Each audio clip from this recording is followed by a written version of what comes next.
সুপ্রিয় দর্শক, আমি আফজাল হোসেন স্বাগত জানাচ্ছি সম্পাদকীয়তে। বাংলাদেশের রাজনীতির আকাশে কালো মেঘের আনাগোনা চলছে বলে মন্তব্য করেছেন জামায়াত ইসলামীর আমির ডাক্তার শফিকুর রহমানের। একই সঙ্গে তিনি আশাবাদ ব্যক্ত করেছেন মুক্তির সূর্য উঠবে বলেও। এদিকে নাগরিক ঐক্যের নেতা মাহমুদুর রহমান মান্না বলেছেন, এই সরকারের ব্যর্থতার সীমা নেই। সরকার কোনো ক্ষেত্রেই শৃঙ্খলা ফেরাতে পারেনি। নির্বাচনের সময় নিয়ে ধোঁয়াশা কাটেনি। জাতীয় ঐক্যমত্য প্রতিষ্ঠায়ও অগ্রগতি সামান্য, কিন্তু রাজনৈতিক দলগুলো নির্বাচনমুখী চলছে আলোচনাও। সমসাময়িক রাজনীতির নানা বিষয় নিয়ে আমাদের আজকের সম্পাদকীয় রাজনীতির আকাশে কালো মেঘ। আর এসব নিয়ে কথা বলতে আমাদের স্টুডিওতে উপস্থিত আছেন ডক্টর মোহাম্মদ আব্দুল মান্নান, সহকারী সেক্রেটারি, বাংলাদেশ জামায়াত ইসলামী, ঢাকা মহানগর দক্ষিণ, এবং এম এ আজিজ, প্রধান সম্পাদক, দ্য ফাইন্যান্সিয়াল পোস্ট। দর্শক, আপনারাও এই আলোচনায় অংশ নিতে পারেন। এজন্য আপনাদের ফোন করতে হবে টেলিভিশনে দেখার নম্বরে। এছাড়া ফেসবুকের মাধ্যমেও আপনাদের মন্তব্য পাঠাতে পারেন। আলোচনার শুরুতেই জানিয়ে দেব এখনকার প্রধান শিরোনামগুলো। নতুন বাংলাদেশে পুরনো খেলায় অংশ নেবে না এনসিপি। চাঁদাবাজদের হাতে তুলে দেয়া হবে না দেশ। হুঁশিয়ারি নেতাদের। যেনতেন নির্বাচন হতে না দেওয়ার ঘোষণা জামায়াতের। বিনা ভোটে ক্ষমতায় থাকার খায়েশ দুঃস্বপ্নে পরিণত করার হুঁশিয়ারি বিএনপির। ফের রাজপথে নামলে নির্বাচন পেছানোর সাহস নেই কারো। জামানত হারানোর শঙ্কা থেকেই পিআর দাবি। আগস্টের প্রথম দিকেই শেখ হাসিনার বিরুদ্ধে সাক্ষ্য গ্রহণ শুরু, জানালো প্রসিকিউশন। ট্রাইব্যুনালে দণ্ডিতরা অংশ নিতে পারবে না নির্বাচনে, বললেন অ্যাটর্নি জেনারেল।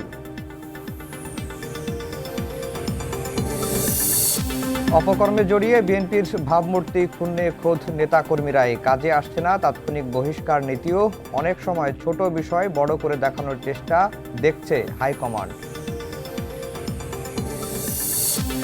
এবং আওয়ামী লীগ আমলে 15 বছরের সাংবাদিকতার ধরন নিয়ে তদন্ত হবে জাতিসংঘের তত্ত্বাবধানে, জানালেন প্রেস সচিব। গণমাধ্যমকে নিয়ন্ত্রণ মুক্ত করছে অন্তর্বর্তী সরকার।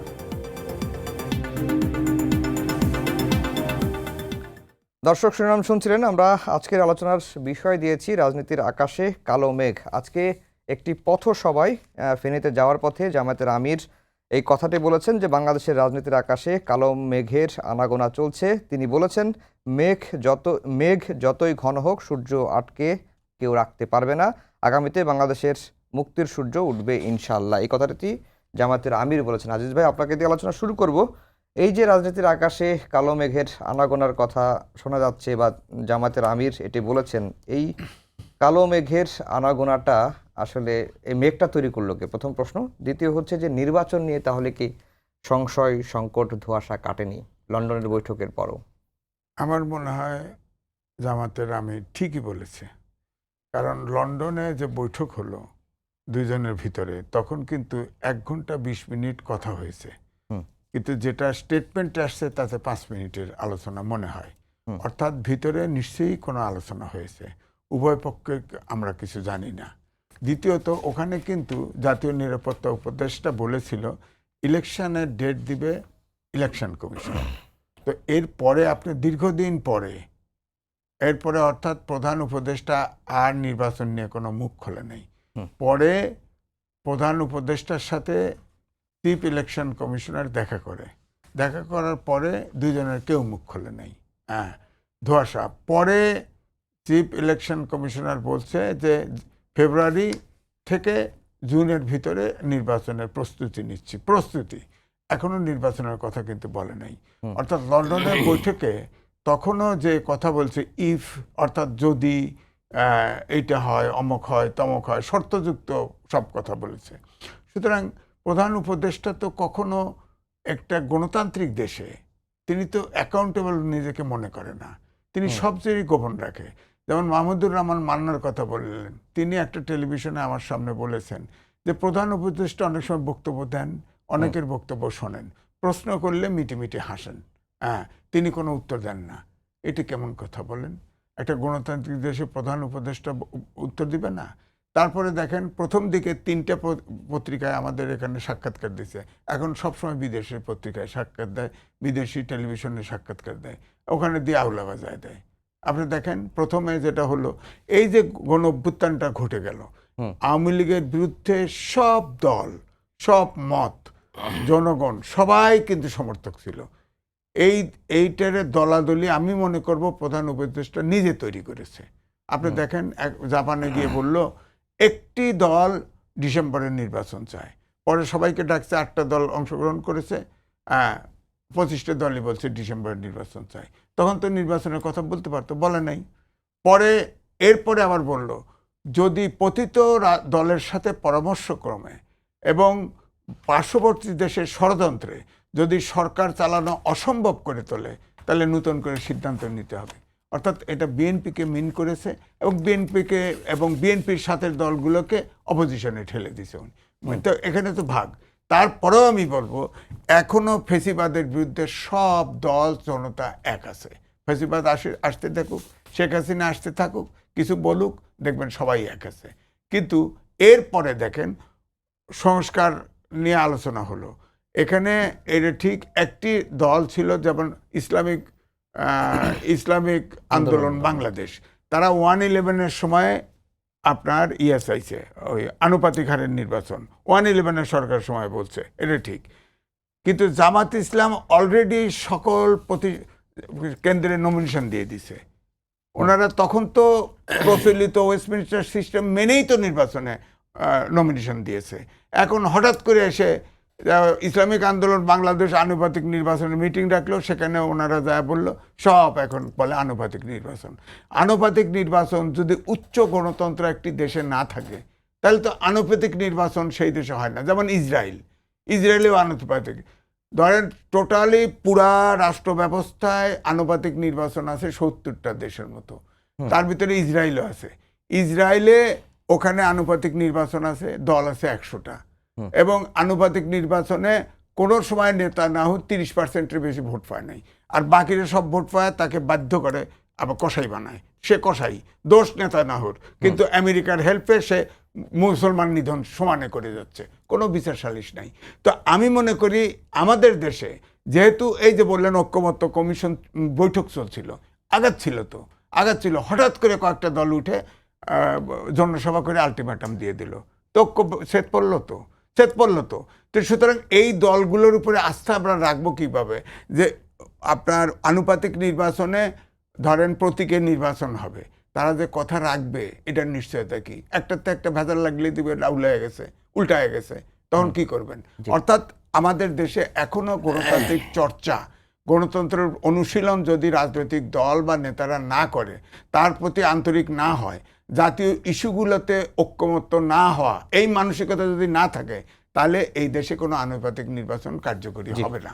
ডক্টর মোহাম্মদ আব্দুল মান্নান, যেটি আজিজ ভাই যেটি বললেন, এবং এর আগে একটি প্রশ্ন করে রাখতে চাই যে আজকে জামাতের আমির যেটি কথাটি বলেছেন যে রাজনীতির আকাশে কালো মেঘের আনাগোনা দেখা যাচ্ছে, এখন এই কালো মেঘের আনাগোনা লন্ডনের তারেক রহমান এবং প্রধান উপদেষ্টার বৈঠকের পরে মোটামুটি রাজনীতিতে একটা অনেকেই বলছিলেন যে সুবাতাস বইতে শুরু করেছে। হঠাৎ করে এই কালো মেঘের আনাগোনার বিষয়টি আপনারা আবার আনলেন, যেটি আজিজ ভাই বলছিল যে সবকিছু ঠিক ছিল, কিন্তু পিআর পদ্ধতির নির্বাচনের দাবিতে বেশ কয়েকটি রাজনৈতিক দল যেই পরিস্থিতি তৈরি করার চেষ্টা করছে, এটিও একটা কারণ হতে পারে মনে হয়।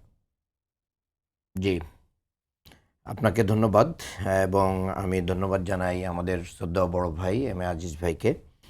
আমি আমার আলোচনার শুরুতে জুলাই গণ অভ্যুত্থানের সকল শহীদদের মাগফিরাত কামনা করছি, আহতদের সুস্থতা কামনা করছি।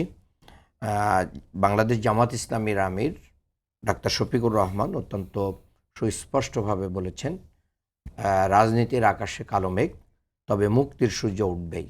উনি একদিকে যেরকম যা দেখতে পাচ্ছেন সেটাকে মিন করেছেন, আবার এটার থেকে যে বাংলাদেশ ঘুরে দাঁড়াবে, বাংলাদেশের জনগণ ঘুরে দাঁড়াবে, এটা তিনি খুব সুস্পষ্টভাবে বলছেন, হতাশা ব্যক্ত করেন নাই। তিনি এই চ্যালেঞ্জটা বাংলাদেশের জনগণ মোকাবেলা করবেন এটাকে সুস্পষ্ট করেছেন। কেন কালো মেঘ, এটা আমাদের খুব সুস্পষ্টভাবে বুঝতে হবে। আপনারা জানেন যে লন্ডন বৈঠকের কথা আমাদের আব্দুল আজিজ ভাই বলেছেন যে লন্ডন বৈঠকে মনে হয়েছে 5 মিনিটের বৈঠক হয়েছে, কিন্তু আসলে বৈঠক তো 2 ঘন্টা হয়েছে। আর কি হয়েছে এটা কিন্তু বিএনপিও স্পষ্ট করেনি, প্রধান উপদেষ্টার প্রেস সচিব সহ কেউই বলেননি। আমরা আশা করেছিলাম বাংলাদেশে ফিরে প্রধান উপদেষ্টার দপ্তর থেকে অথবা প্রেস উইং থেকে এই বিষয়টাকে সুস্পষ্ট করা হবে, কিন্তু সেটা করা হয়নি। কেন কালো মেঘ? আজকে বাংলাদেশের পত্র পত্রিকা যদি আপনি 5ই আগস্টের পর থেকে খুলে দেখেন, তাহলে চাঁদাবাজি, ধর্ষণ, তারপরে দখল বাণিজ্য, এগুলো মানে মহামারীতে রূপ নিয়েছে। এবং একটি দল সেই কারণে নিজের কর্মীদের প্রায় 4-5 হাজার মানুষকে কি করেছে, তাদের বিরুদ্ধে শাস্তি দিয়েছে। এই যে শাস্তি দিলেন তারা, কিন্তু এই শাস্তি দেওয়ার পরেও কি করা যাচ্ছে না, এটাকে কন্ট্রোল করা যাচ্ছে না।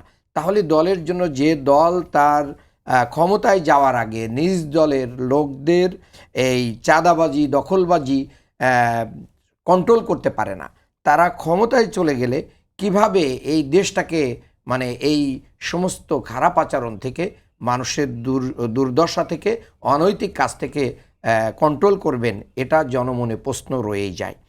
আপনি দেখেছেন যে গত কয়েকদিন আগেই যে লালমনিরহাটে যে ঘটনাটি, থানা ঘেরাও করে সেখানে যে পুলিশদেরকে আহত করে আসামি ছিনতাই করে নিয়ে আসে, সাজাপ্রাপ্ত আসামি, তাদেরকে ছিনতাই করে নিয়ে আসা হয়েছে। এখন যদি প্রশ্ন করা হয় যে একটা থানার ভিতরে ঢুকে যদি আসামি ছিনতাই করে নিয়ে আসা হয়, তাহলে নির্বাচনের ব্যালট বাক্স কিভাবে নিরাপদ থাকবে? এটাই তো রাজনীতির আকাশে একটা বড় কালো মেঘ। এর পাশাপাশি চলছে, আপনারা দেখছেন যে দিনে দুপুরে, অনেকটা রাত্রে বেলায়, বা ঢাকা শহর তো রাতও তো দিনের মতোই, একজন যুবদল নেতার নেতৃত্বে হোটেল জাকারিয়াতে যেভাবে তাণ্ডব চালানো হলো, এটা তো জাতি খুব সুস্পষ্টভাবে দেখছে। আর কালো মেঘটা কেন? যে যদি সংস্কার না হয়, বিচার না হয়, জুলাই সনদ ঘোষণা না হয় এবং রাজনীতিতে যদি আবার স্বৈরাচার হওয়ার পথ উন্মুক্ত হয়ে যায়, যেন তেন করে যদি শুধু একটা নির্বাচন দিয়েই ক্ষমতার দলের পরিবর্তন ঘটানো হয়, যদি রাজনৈতিক সংস্কৃতি, কালচার এবং ক্যারেক্টারের কোনো পরিবর্তন না হয়, তাহলে তো এই রাজনীতিতে কালো মেঘ থেকেই যাবে। এবং সেই জায়গাতে দেখেন সিইসি কি বললেন, আমি এই পয়েন্টটা একটু বলি। সিইসি বললেন, ধরেন সংস্কার হলো, আমি আপনাকে ইন্টারাপ্ট করতেছি না, একটা অ্যাডিশনাল প্রশ্ন করতে, সংস্কার হলো কিন্তু স্বৈরাচারের পথ আপনি বন্ধ করবেন কিভাবে? হ্যাঁ, স্বৈরাচারের পথ বন্ধ করার জন্যই আমরা বলছি যে প্রত্যেকটা দলকে যে মৌলিক সংস্কার যদি হয়ে যায়, তাহলে সেখানে স্বৈরাচারের পথ বন্ধ হবে। তার কারণেই আমরা বলছি যে পিআর পদ্ধতিতে নির্বাচন হলে বাংলাদেশের স্বৈরাচারের পথ অনেকটাই, আমরা মনে করি যে অনেকটাই কি হবে, এটা বন্ধ হবে এবং আইনের শাসন প্রতিষ্ঠিত হবে। বিশেষ করে সাংবিধানিক প্রতিষ্ঠান যেগুলো আছে, মানবাধিকার কমিশন, পিএসসি থেকে শুরু করে নিয়ে বিচার বিভাগ যেগুলো আছে, মানে যেগুলো মানে সাংবিধানিক প্রতিষ্ঠান, সেগুলোকে যদি আমাদের প্রধানমন্ত্রীর কার্যালয় থেকে পৃথক করা হয় এবং প্রধানমন্ত্রী এবং প্রেসিডেন্টের ক্ষমতার ভারসাম্য করা হয়, তাহলে আমার মনে হয় যে এই জায়গাটা অবশ্যই মানে একটা যৌক্তিক জায়গায় চলে আসবে। দীর্ঘদিন থেকে চলে আসা যে নৈরাজ্য, এটা আমি বলছি না যে একটা নির্বাচনের মাধ্যমেই পুরোপুরি শেষ হয়ে যাবে, তবে যদি এটা 80 ভাগ 90 ভাগ কি হয়ে যায়, মানে কমে আসে, তাহলে এটা আমাদের জাতি হিসেবে আমাদের জন্য অনেক বড় সফলতা। আপনি দেখেন, আমি একটা কথা বলতে চেয়েছিলাম যে সিইসি বলে দিলেন যে আমরা স্থানীয় নির্বাচনের জন্য প্রস্তুত না। যখন কয়েকটা দল আমরা সহ বলছে যে আমাদের কি দরকার, স্থানীয় সরকার নির্বাচন আগে দেন, দেওয়ার মাধ্যম দিয়ে আপনি যে সুষ্ঠু নির্বাচন করতে পারবেন এটার প্রমাণ দেন, এটার পরের দিনই উনি বলে দিলেন কি যে আমরা এটার জন্য প্রস্তুত না। এটা তো তাহলে বোঝা যাচ্ছে উনি কোনো একটা দল বা গোষ্ঠীর দ্বারা কি হচ্ছেন, পরিচালিত হচ্ছেন। আর প্রধান উপদেষ্টা যেটা একটা বিএনপির সাথে আলাপ করেই যে নির্বাচনী মানে টাইম ঘোষণা করেছেন, এটাতেই আমরা বিরোধিতা করেছিলাম যে উনি এই টাইমই ঘোষণা করতেন, কিন্তু যৌথ সংবাদ সম্মেলনে করার কারণে জনমনে সন্দেহটা বেড়েছে, এই জন্য কালো মেঘ। তবে বাংলাদেশের মানুষ যেহেতু জুলাইতে রক্ত দিয়ে, জীবন দিয়ে প্রমাণ করেছে যে আমরা কোনো স্বৈরাচারী, দখলবাজি, চাঁদাবাজি আমরা মানি না, প্রয়োজনে আবার জুলাই যোদ্ধারা, এদেশের সাধারণ মানুষ এটাকে রুখে দাঁড়াবে, তার মাধ্যমেই মুক্তির সূর্য আসবে ইনশাআল্লাহ। জি আজিজ ভাই, যেটি মানান ভাই বললেন যে পিআর পদ্ধতিতে নির্বাচন হলে স্বৈরাচারের পথ বন্ধ হবে, আর নির্বাচন কমিশন একটি দল বা গোষ্ঠীর হয়ে পরিচালিত হচ্ছে। দেখেন, পিআর পদ্ধতি আমি ব্যাখ্যা দিয়েছি উদাহরণ সহ। পিআর পদ্ধতি আমাদের দেশে রাজনৈতিক দলগুলোর যে আচরণ, এই পিআর পদ্ধতিতে নির্বাচন করার মতো তারা গণতান্ত্রিক চর্চা বা কালচারে এখনো না। দ্বিতীয়ত আইন নাই, তৃতীয়ত জনগণ এই পিআর পদ্ধতিতে ভোট দেওয়া অভ্যস্ত না। তা আমি বলবো যে এই পিআর পদ্ধতিতে গেলে আপনি খেয়াল করে দেখেন, এই দেশে আওয়ামী লীগ থাকতেও কোনো সরকার 40-এর উপরে ভোট নিয়ে কোনোদিন সরকার গঠন করে নাই।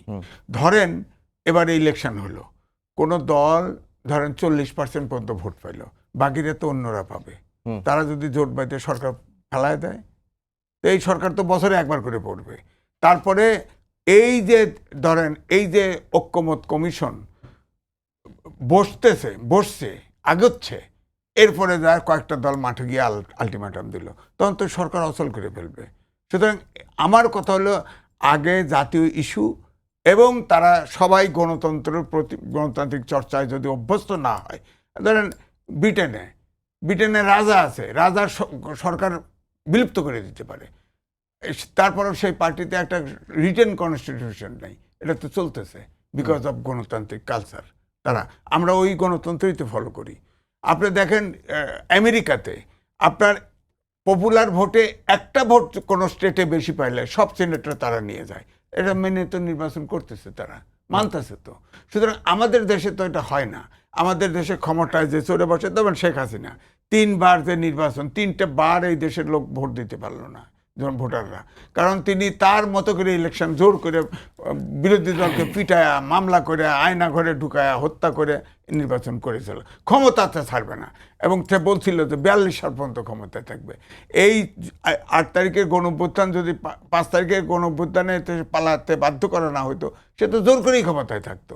সুতরাং এই অবস্থা যাতে না যায়, অন্তত পক্ষে আমার এই জন্য বক্তব্য হলো যে নির্বাচন, একটা সুষ্ঠু নির্বাচন হওয়ার জন্যে যত আইন কঠিন করা যায় করুক, এবং 5 বছর পরে ক্ষমতা শান্তিপূর্ণভাবে ক্ষমতা হস্তান্তর করুক।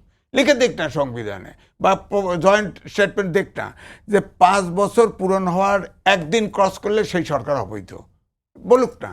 তো এই দুটো যদি আপনি ধরেন 54 বছরে এই দেশে আমাদের মনোজগতে যে পরিবর্তন হয়েছে, এটা তো হঠাৎ করে পারবেন না। আপনি আইন করে সংস্কার করলেন, মানলো না। এরশাদের সময় কি হয়েছে, এর পতনের আগে 3 দলের সংস্কার, একটা জয়েন্ট স্টেটমেন্ট হয়েছে, 3 দলের রূপরেখা বলা হয়। এটা তো এ মানে না, ও বলে আগে মানে নাই, ও পরে মানে নাই, এবারেও যে হবে এটা মানবে কে? এই জন্য আমি বলছি যে সংস্কারটা নির্বাচন কেন্দ্রিক, নির্বাচনের জন্য হওয়া উচিত। এবং নির্বাচন যেটা আশা করা হচ্ছে যে নির্বাচন হবে না, আপনি আর্মিকে ম্যাজিস্ট্রেসি পাওয়ার দিয়ে রাখছেন। আপনি ভারতে এক মাস ব্যাপী নির্বাচন হয়, আপনি প্রত্যেক ডিভিশনে একদিন নির্বাচন করেন না, নির্বাচন করেন, আর্মি নামান, পুলিশ আছে, যা আছে, আনসার নামান, ভিডিপি নামান, নির্বাচন নিরপেক্ষ হবে না কেন? আর নির্বাচনে প্রশাসনের লোক শুধু রিটার্নিং অফিসার হবে, এটা কেন হবে? আমি তো রিপোর্টার্স ইউনিটির চেয়ারম্যান, 2500 ভোটার, কি কোনো সমস্যা হয়েছে? সমস্যা হয় না। আপনারা প্রশাসন ক্যাডারের বাইরে আসতে পারেন না কেন? এই রাজনৈতিক দল ইলেকশন কমিশন করে, সব আমলা, হ্যাঁ, ওখানে কি এক পেশাজীবী থাকতে পারে না? আর প্রশাসন ক্যাডারের বাইরে আর 25টা ক্যাডার আছে না? আছে তো, সেখান থেকে নিতে পারে। এটা কি ডিসি হইতে কি আইনস্টাইন হওয়া লাগে নাকি? 7 মাসের ট্রেনিং, 6 মাসের ট্রেনিং দিয়ে আর্মি অফিসার বানাইতেছে। আর আপনি একটা ডিসি 7 দিনের ট্রেনিং, 25টা ক্যাডার আছে, 6000 রইল প্রশাসন ক্যাডার, তাক দিয়ে দেশ চালায়। তো সুতরাং সরকারের বুঝতে হবে, এই সরকার বুঝতেই পারতেছে না দেশটা চালাতে, কোথার থেকে শুরু করবে, কোথার থেকে শেষ করবে। আমার কাছে মনে হয়েছে যে এই ডক্টর মোহাম্মদ ইউনূস সরকার, যেমন মান্না ভাই বলছে যে সব কিছু লেজে গোবরে করে ফেলছে, এখন তো আসলেই তাই, সব দেশ আউলায় ফেলাইছে, এলোমেলো করে ফেলছে। এই সরকার ম্যানেজ করে, এনজিওর মতো করে তো দেশ চলে না। দেশ চলে পলিটিক্স যদি ব্যাকগ্রাউন্ডে না থাকে। আপনি বলেন যে কয়েকটা লোক উপদেষ্টা হয়েছে, ছাত্র জীবনেও কোনো পলিটিক্স, উনি যেভাবে চালাইতে পারবে ইউনূস সাহেব পারবে না। ওনাকে বসায় দেন চিফ অ্যাডভাইজার বানায়, দেখবেন উনি ঠিকই পারবে। রাজনীতিবিদ পারবে, রাজনীতিবিদ জনগণের পালস বোঝে, রাজনীতিবিদ শুরু করবে কোত্থেকে, শেষ করবে করতে বোঝে, এনজিও করবে বোঝে না। এই এনজিও এবং বিদেশিরা দেশ চালাচ্ছে। ওনারা বলছে, জামাত ইসলাম বলছে লন্ডনে বসে সব সিদ্ধান্ত নিছে। আরে সরকারের ভিতরেই তো বাইরের লোক, সব বাইরের সিটিজেন, সব সরকার চালাইতেছে। তো ওইটা দেখে না, ওইটার প্রতিবাদ করে না কেন? সরকারের ভিতরে বিদেশি নাগরিক আছে না, ডুয়েল সিটিজেনশিপ আছে না? আমাদের সংবিধানে তো এই ওত নিছে বঙ্গভবনে যে এই সংবিধান সমুন্নত রাখার জন্য, সেই সংবিধানে তো ডুয়েল সিটিজেনশিপের জায়গা নাই সরকার চালানো। তো ওনারা তো এটা প্রতিবাদ করে না। জি। প্রতিবাদ হলো লন্ডন বৈঠক হয়েছে, লন্ডন বৈঠক হয়েছে ইলেকশনের জন্য। সেই জায়গাও তো আপনি দেখেন ইউনূস ঘুড়ির লাটাই ধরে রাখছে। যদি পর্যাপ্ত সংস্কার হয়, যদি বিচার হয়, কে করবে? উনিই তো করবে। বিচারে এই মাস পর্যন্ত একটা চার্জশিট দিতে পারছে।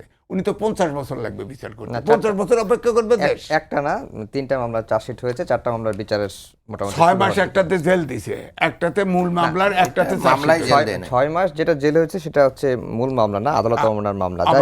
যাই হোক আব্দুল মান্নান ভাই, যেটি আপনারা পিআর পদ্ধতিতে নির্বাচন চাচ্ছেন, আবার প্রার্থীও ঘোষণা করছেন, প্রার্থীর নামও ঘোষণা করছেন, এটি আসলে দ্বিচারিতা কিনা?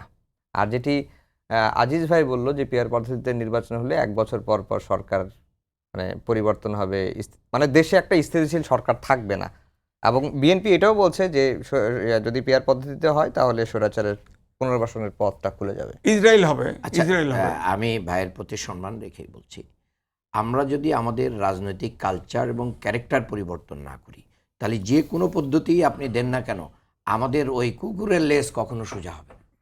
তো আমাদের রাজনীতিবিদরা, আমরা যারা রাজনৈতিক দল করি, আমাদের দলীয় নেতা কর্মীদের পরে যদি আমাদের কন্ট্রোল না থাকে, তাদের অন্যায় অপকর্মের বিচার করার মতন আমার তো উচিত, আমি ব্যক্তিগতভাবে মনে করি রাজনীতিবিদদের উচিত যে সমস্ত নেতাকর্মীরা দলীয় শৃঙ্খলা ভঙ্গ করবে, অনৈতিক কাজের সাথে জড়িত হবে, এই দুর্বল সরকার তো তাদের বিরুদ্ধে মামলা করতে পারতেছে না, তারা নিজ দলের নেতাকর্মীরা তাদের বিরুদ্ধে মামলা করুক, পরে আদালতের হাতে তুলে দিয়ে আসুক। এদেশে বহু প্রমাণ আছে, বহু গার্জিয়ান তার নিজের সন্তানকে মাদকাসক্ত হয়ে গেলে পুলিশ ডেকে নিয়ে আসে, হাতে তুলে দেয়, অপরাধীকে হাতে তুলে দেয়। তো অপরাধীর শাস্তি হলে শুধু দল থেকে বহিষ্কার হলে হবে না, তাদেরকে থানা, পুলিশ এবং আদালতের কাছে দিয়ে অভয় দিতে হবে যে আমরা কি এই জায়গাতে এভাবে ইনশিওর করতে চাই। এই জন্য সংস্কৃতির পরিবর্তন। আর আমি আপনাদেরকে একটা বলতে চাই যে দেখেন, আমাদের যে নির্বাচন 91 থেকে 2008 পর্যন্ত যতগুলো নির্বাচন হয়েছে, 91তে বিএনপি জয়ী হয়েছে 30.8% ভোটে। তাহলে এখানে 70% লোকের মতামত, 69% মোটের লোকের মতামত কিন্তু বিএনপির বাইরে ছিল। তাহলে কি বোঝা গেল? এইভাবে আপনি হিসাব করলে প্রতিটা নির্বাচনে, ওই যে ভাই বলেছেন সর্বশেষ 2008-এ আওয়ামী লীগ, যদিও এই নির্বাচন নিয়ে প্রশ্ন, 49% ভোট পেয়েছে বলে তারা দাবি করে, সেই জায়গায় তাহলে বোঝা যাচ্ছে যে মানে অধিকাংশ লোকের মতামত না, তাহলে সংখ্যা গরিষ্ঠ লোককে আপনি শাসন করবেন, কিন্তু মতামত দিয়েছে আপনাকে কি মানে সংখ্যা লঘিষ্ঠ জনগণ। তাহলে এই জায়গায় যেটা হচ্ছে WTA সিস্টেম, উইনার টেক্স ওয়াল, আপনি বিজয়ী হয়েছেন, 10 মিনিট 10 সেকেন্ডে আপনি ক্রস করেছেন, আপনি বিজয়ী। আর আমি 9 মিনিট 99 সেকেন্ডে আমি কি করেছি, এটা ক্রস করেছি, আপনার পাশেই ছিলাম, ন্যানো সেকেন্ড বা 1 সেকেন্ড আমার কি হয়েছে, কিন্তু আমিও তো একটা অবদান রাখতে পারি। এই জায়গাগুলোতে এসে ছোট দলগুলো কি হয়ে যায়, মানে বড় দলগুলোর একটা মানে ধামাধরা অবস্থায় চলে আসে, এটা ঠিক না। আপনার ভাই একটা কথা বলেছেন যে আর্মি আছে, আর্মি আওয়ামী লীগ আমলের 3টা নির্বাচন, এই ইস্যুতে একটা প্রশ্ন করে দিই। এই ইস্যুতে আপনারা বলছেন যে ছোট দলগুলো একটু সুবিধা পাবে, খালি ছোট দল সুবিধা পাবে না, আমি বলছি যে দেশের সংখ্যাগরিষ্ঠ মানুষের মতামত যে দলের পক্ষে যায় না, তারাই এই দেশকে শাসন করবে। পিআর পদ্ধতি তো হচ্ছে যে ধরেন মানে দলীয়ভাবে নির্বাচন করলে যারা দল করে না, জি, তারা কি করবে, কোথায় ভোট দিবে? হ্যাঁ, স্বতন্ত্র প্রার্থীদের জন্য কি ব্যবস্থা থাকবে? এটা কি স্বতন্ত্র প্রার্থিত্ব ব্যবস্থা বাংলাদেশে যে কোনো জায়গায় থাকতে পারে, নো ভোট না ভোট, তাদের ভোটটা অপশন থাকতে পারে। শোনেন, আপনি যখন বড় গ্রেটার ইন্টারেস্টকে যখন মানে গুরুত্ব দিবেন, তখন কিন্তু আপনি যখন জীবন বাঁচাতে চাইবেন, তখন কিন্তু আপনার হাত কাটা গেলে আপনি কি হাত কেটেও আপনি জীবন বাঁচাতে চাইবেন। আপনি যদি চাঁদাবাজ, দখলবাজ, লুটপাট, ব্যাংক ডাকাতি এইগুলো যদি বন্ধ করতে চান, তাহলে আপনাকে কিন্তু দেশের কোনো না কোনো একটা জায়গায় সংস্কার করতে গেলে, অপারেশন চালাইলে কোনো এক জায়গায় ক্ষত বিক্ষত হবে, কোনো জায়গায় একটু সামান্য ক্ষতিগ্রস্ত হবে, তাতে কিন্তু আমার গ্রেটার ইন্টারেস্ট যদি অ্যাচিভ হয়, তাহলে সেটা আমাদেরকে করতে হবে। এবং আমি বলছি, ভাইও বলেছেন পৃথিবীর নাগরিকের সাংবিধানিক অধিকার ক্ষুণ্ণ, অবশ্যই না, অধিকার ক্ষুণ্ণ না। আমি যদি স্বতন্ত্র হিসেবে দাঁড়াতে না পারি, বা আমার আসনে কে এমপি হচ্ছেন এটা যদি আমি জানতে না পারি, তাহলে আমি ভোট দিতে যাব কেন? আমি যদি কোনো দল না করি তাহলে আমি ভোট দিতে যাব কেন? এটার পিআর পদ্ধতির কিন্তু একটা সিস্টেম না, এর অনেকগুলো সিস্টেম রয়েছে। একটা সিস্টেমে যে আমরা আমাদের দেশের মানুষের কাছে বলা হচ্ছে একটা সিস্টেম না, পিআর পদ্ধতি এক এক দেশ, জার্মানি এক ধরনের চর্চা করছে, টার্কি এক ধরনের চর্চা করছে, শ্রীলঙ্কা এক ধরনের চর্চা করছে, আবার ভাই বলছেন এটা ইসরায়েল চর্চা করছে। তো এগুলো আমাদের জন্য কোনটা সুইটেবল, এটা আমাদের রাজনীতিবিদরা যদি এটা নিতে চান জি, ভালো জিনিস, বুঝতে তাহলে পেরেছি, এটাই হবে। আর আর্মির কথা আমি বলছি, আগের 3টা নির্বাচনেও কিন্তু আওয়ামী লীগের আর্মির ম্যাজিস্ট্রেটি পাওয়ার ছিল, কিন্তু কি হয়েছে আমরা জানি। এখনও কিন্তু বর্তমান আর্মির কি আছে, ম্যাজিস্ট্রেসি পাওয়ার আছে, কিন্তু আইন শৃঙ্খলা থেকে শুরু করে নিয়ে যেগুলো হচ্ছে এগুলো তো আমরা পারছি না। অর্থাৎ আমাদের সিস্টেমের পরিবর্তন দরকার। পেশি শক্তি দিয়ে, অস্ত্র দিয়ে কি করা যায় না, এগুলো করা যায় না। এরপরেও আপনি দেখেন, যদি আমাদের তো 2টা কক্ষের ব্যাপারে সব রাজনৈতিক দলরাই কি হয়েছে, নিম্ন কক্ষ এবং উচ্চ কক্ষ। তো আমাদের বন্ধু সংগঠনরা তো কোনো জায়গায় পেয়ার চাচ্ছেন না। যদি ওনারা বলতেন যে ঠিক আছে, আপাতত আমরা যে সিস্টেমে ছিলাম এই সিস্টেমেই থাকি, তাহলে উচ্চ কক্ষে আসেন, আমরা পেয়ার চাই, এটাও নিয়েও কিন্তু আলোচনা হয়েছে ঐকমত্য কমিশনে, কিন্তু ওনারা কোনোটাতেই পেয়ার চান না। আমি মনে করি ওনারা তত্ত্বাবধায়ক সরকার চান নাই, কিন্তু পরবর্তীতে এসে ওনারা তত্ত্বাবধায়ক সরকার চেয়েছেন এবং চাইতে বাধ্য হয়েছেন, যেটা জামাত ইসলামী আগেই চেয়েছিল অধ্যাপক গোলাম আজম সাহেব। আমি 1994-এ অধ্যাপক গোলাম আজম সাহেব পেয়ার পদ্ধতি নিয়ে বই লিখেছেন, আনুপাতিক হারের। তাহলে আমরা কিন্তু এই ব্যাপারগুলোতে অনেক আগে থেকেই জনমত নিচ্ছি। এটা কিন্তু নতুন না যে হঠাৎ সংস্কারের আলোচনা চলছিল আমরা কিন্তু এটাকে উইন্ডো ওপেন করে দিয়েছি। বিষয়টা এরকম না, আমাদের দলের ভিতর থেকে এরকম মোটিভেশন চলতেছিল এবং এটা বেশি দাবিতে আসছে কখন, যখন বাংলাদেশের মানে লুটপাট, দখল, বাণিজ্য, চাঁদাবাজি, টেম্পো স্ট্যান্ড এবং নিজ দলে আমাদের বন্ধুরা 100-র উপরে লোক হত্যা করেছে, যারা নিজ দলের কর্মীকেই এই কয়দিনই হত্যা করে ফেলতে পারে। তাহলে তাদের মাধ্যম দিয়ে কিভাবে এই দুর্বল একটা সরকার মানে একটা সুষ্ঠু নির্বাচন করবে, এই জন্যই রাজনীতির আকাশে কালো মেঘ। জি জি, আজিজ ভাই, এই যে বিএনপির তৃণমূলের একেবারে নিয়ন্ত্রণহীন বলা চলে, এবং যদিও দলের হাইকমান্ড ব্যবস্থা নিচ্ছে, গতকালকেই বিএনপির সিনিয়র যুগ্ম মহাসচিব রুহুল কবির রিজভী বলেছেন প্রায় 4 থেকে 5 হাজার জনের বিরুদ্ধে ব্যবস্থা নেওয়া হয়েছে। আমরা কোথাও কোথাও দেখেছি শুধু ব্যবস্থা না, মামলারও ঘটনা ঘটেছে। এরপরেও নিয়ন্ত্রণ করা যাচ্ছে না কেন? না, বিষয়টা হচ্ছে যে এই যে সরকার আসার পরে যে সব জায়গায় শক্তি প্রয়োগ করা, যেটাকে বলা হচ্ছে মব কালচার, মব করা, তো এইটা করার পরে সারা দেশটা কিন্তু মানুষ কিন্তু চাপ দিয়ে এবং আইন হাতে তুলে নেওয়ার কালচার হয়েছে। এখন মান্নান ভাই তো বড় নেতা, মজলিসে শুরার নেতাও। আমার বাড়ি সাথিয়া, পাবনায়, সেখানে জামাত এবং বিএনপির এদের ঝগড়া হয়েছে টেন্ডার নেওয়ার, টেন্ডারের জন্য, এবং ওখানে চাঁদাবাজি হচ্ছে, জামাতও করতেছে, বিএনপি করতেছে। আপনি এটা চেক করেন, তারপরে আপনার সাথে তর্ক করেন। আমি বলছি চাঁদাবাজি হচ্ছে, আপনারা এটা ভালো করে দেখেন। 1, 2 নম্বর হচ্ছে, ধরেন চাঁদাবাজি উনি কয়েকবার বলছে, তো কেউ চাঁদাবাজিতে নাই, অসুবিধা নেই। ধরেন আমি বলি ওনাদের অনেক অনেক প্রতিষ্ঠানে, ওই বলতেছি অনেক প্রতিষ্ঠান আপনার দখল হয়ে গেছিল, ইসলামিক ব্যাংক সহ, আইনের জন্য অপেক্ষা করতে পারে নাই। ওনারা তো শিবিরের পোলাপান দিয়ে দখল করে নিছে। এটা দখল না, বেআইনি না? আপনি আইনের আশ্রয় নিতেন, আপনাদের জিনিস আপনারা পাইতেন, দখল তো করছেন। অর্থাৎ দখল প্রবণতা সবার ভিতরে, প্রত্যেকটা প্রতিষ্ঠান আপনি দেখেন। আমরা সাংবাদিকরা এখন কিন্তু যতই বলেন বাহ্যিকভাবে মনে হচ্ছে স্বাধীন, নো ইন্টারফারেন্স। আপনি বলেন সমন্বয়কারীরা প্রেস ক্লাবে বসে লিস্ট দিছে, এরা ফেসিবাদের দোষর, চাকরি গেছে, মেম্বারশিপ চলে গেছে। আপনি দেখেন কত সাংবাদিক গ্রেপ্তার হয়েছে, তারা অনেকেই টাকার মালিক, তাদের বিচার করেন। খুনের আসামি সব ঢুকাই দিছে, সব খুনের আসামি। বলেন আপনার পৃথিবীতে সব সাংবাদিকের অ্যাক্রিডিটেশন কার্ড বাতিল হয়, এই রেকর্ড নাই, বাংলাদেশে সেটা হয়েছে, সব অ্যাক্রিডিটেশন। আমি 15 বছর আমার অ্যাক্রিডিটেশন কার্ড বাতিল ছিল, সেই কার্ড আমি কোনো মতে নিছিলাম, এটাও বাতিল হয়ে গেছে। এবং আমাকে বলা হয়েছে, বলা হয়েছে এটা নেওয়ার জন্য। আমি বলছি এই সরকার থাকা পর্যন্ত আমার কোনো অ্যাক্রিডিটেশন কার্ড দরকার নেই, আমার কোনো প্রত্যাশা নেই জীবনে। এই জন্যে আমি বলছি কম বেশি সবাই, আপনি খেয়াল করে দেখেন যে জামাত ইসলাম সব সিটে আপনার প্রার্থী দিয়ে দিছে। তখন তো আনুপাতিক নির্বাচন আলোচনা হয় নাই। ওনারা এখন আনুপাতিক নির্বাচন ছাড়া নির্বাচন করবেন না।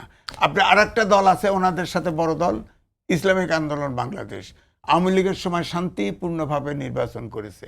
লোকাল নির্বাচনে বরিশালের যখন ক্যান্ডিডেট মার খেলো, রক্তাক্ত হলো, সাথে সাথে উল্টায় গেছে। আবার বিএনপি ছোট ছোট দলের অনেককে কিন্তু সিট ছাড়া ইতিমধ্যে ডিরেকশন দিয়ে দিছে। এক নেতা তার এলাকায় গেছে, বুক ফুলায় গেছে, পিঠা খাইছে, ধাওয়া দিছে, ধাওয়া দিয়ে উনি এখন উল্টায় গেছে। তো আপনি ধরেন পরিস্থিতি আনুপাতিক নির্বাচনে যাবেন, তখন তো দেখা যাবে যে দলগুলো আনুপাতিক নির্বাচনের পক্ষে এখন গেছে তা তো উল্টায় যাবে, পরিস্থিতি দেখলেই উল্টায় যাবে। তাহলে এই আনুপাতিক নির্বাচন দেশ তো স্টেবল হবে না, দেশ তো আরও খারাপ হয়ে যাবে। দেশে তো আমি তো বলবো আমাদের দেশে এখনই বলতেছে পেয়ার পেয়ার পেয়ার সিস্টেমের নির্বাচন হলে তো দেখা যাবে যে এই যে যারা আন্দোলন করলো সব ইসলামিক পন্থী, তখন তো আমাদের দেশটাকে অন্যরা অন্যভাবে চিত্রিত করবে। সুতরাং আনুপাতিক নির্বাচন যতক্ষণ পর্যন্ত রাজনৈতিক নেতা এবং রাজনৈতিক দল আপনার গণতন্ত্রের প্রতি আনুগত্য না হবে, ন্যাশনাল ইন্টারেস্টে এক না হবে, ততক্ষণ পর্যন্ত পিয়ার পদ্ধতি হলে এই দেশের দুর্ভাগ্য আছে, সরকার টিকবে না, দেশটা অচল হয়ে যাবে।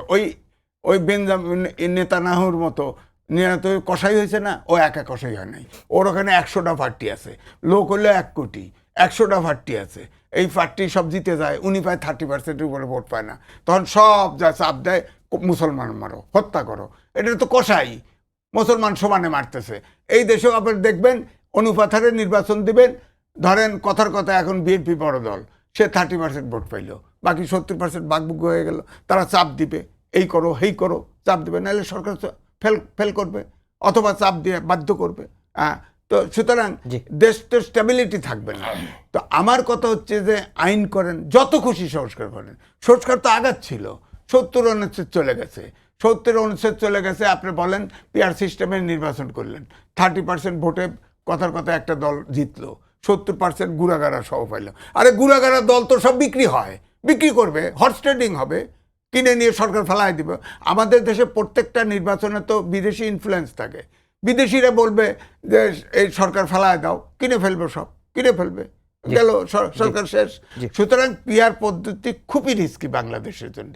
কারণ এই দেশে আপনি খেয়াল করেন যে ঐক্যবদ্ধ কমিশনের বৈঠক চলছে, আলোচনা, সেখান থেকে রাস্তায় চলে গেছে, দিয়ে আলটিমেটাম দিয়েছে। মানান ভাই, আমাদের সময় একেবারে শেষ, 2 মিনিট মতো সময় আছে।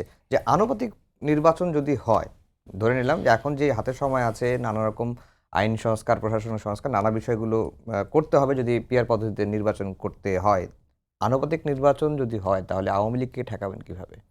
আওয়ামী লীগ তো বাংলাদেশে এখন নিষিদ্ধ, কাজেই কার্যক্রম নিষিদ্ধ। সেটার জুলাই সনদের স্পিরিট হচ্ছে এই দেশে যারা এত ছাত্রকে হত্যা করেছে এবং এই দেশকে ধ্বংস করেছে, দেশের সম্পদ লুটপাট করেছে, তাদেরকে তো ঐক্যমতের ভিত্তিতেই কি করতে হবে, মানে তাদেরকে এই নির্বাচনে অংশগ্রহণ করার কোনো সুযোগ আছে বলে আমি মনে করি না। ভাই একটা কথা বলেছেন, মব গ্রহণযোগ্য না, মব গ্রহণযোগ্য না, এটা আমাদের আমির ডাক্তার শফিকুর রহমান সুস্পষ্টভাবে এ ব্যাপারে স্টেটমেন্ট দিয়েছেন, আমরা কখনোই এটা অ্যালাউ করি না। জামাত কোথাও চাঁদাবাজি করে না, এটা আমাদের দলের পক্ষ থেকে সুস্পষ্ট আছে। আর ইসলামী ব্যাংক দখলের কথা বলেছেন, যুবদলের নয়নের নেতৃত্বে একটা সন্ত্রাসী বাহিনী তারা এই ব্যাংক দখল করতে গিয়েছিল, আমরা সেটাকে কি করেছি, ঠেকানোর চেষ্টা করেছি, আমরা মানে এই ব্যাংক দখল করি নাই। এরপরে প্রার্থী দেওয়ার কথা বলেছেন, আমরা নির্বাচনমুখী দল, আমরা তো নির্বাচনের প্রস্তুতির জন্য কি করেছি, এটা দিতেই পারি, প্রার্থী প্রস্তুতি নেওয়া তো আমাদের কোনো অসুবিধার কথা না, বরঞ্চ আমাদের বন্ধুরা যে নির্বাচনের জন্য প্রস্তুত সেটা আমরা এখন বুঝতে পারছি না। কেন পেয়ার দরকার জানেন? এই যে মনোনয়ন বাণিজ্য বাংলাদেশে যেটা হয়, এই মনোনয়ন বাণিজ্য বন্ধ করার জন্য পেয়ার দরকার। এবং আরও যেগুলো বলেছি আমি সেটা বললাম। আপনি দেখেন যে ভাই বলেছেন যে বারবার হবে ইসলামী আন্দোলন তারা কি করেছে, আওয়ামী লীগের দোষর ছিল। বিএনপির সংসদ সদস্যরা তো এই 18 সালে সংসদে গিয়েছে, প্লটও নিয়েছে, তার জন্য তাদেরকে আওয়ামী লীগের দোষর বলবেন না কেন? এটা বলা উচিত। ইশরাকের মতন একজন মানুষ যিনি নিজে শপথ পড়ে মানে বসে যেতে চান এবং বসেছেন, মিটিং করেছেন, দুদুভাই বলেছেন যে আমি কি করতে চাই, আমি মানে নির্বাচনের দিনক্ষণ ঘোষণা করে দেন। এটা কি মগের মূল্য নাকি? শহীদের রক্তে দিয়ে কিনা এই বাংলাদেশ, এই বাংলাদেশে যে যা ইচ্ছা তাই করতে পারে না। কাজেই এই বাংলাদেশের সাংবিধানিক যেই মানে শূন্যতা নষ্ট করে যেনতনভাবে মূলত বিএনপি ক্ষমতা যাওয়ার চেষ্টা করছে। আমাদের সময় একেবারে শেষ, সবাইকে ধন্যবাদ জানিয়ে শেষ করছি আমাদের আজকের সম্পাদকীয়। আগামীকাল আবারও দেখা হবে একই সময়ে। শুভরাত্রি।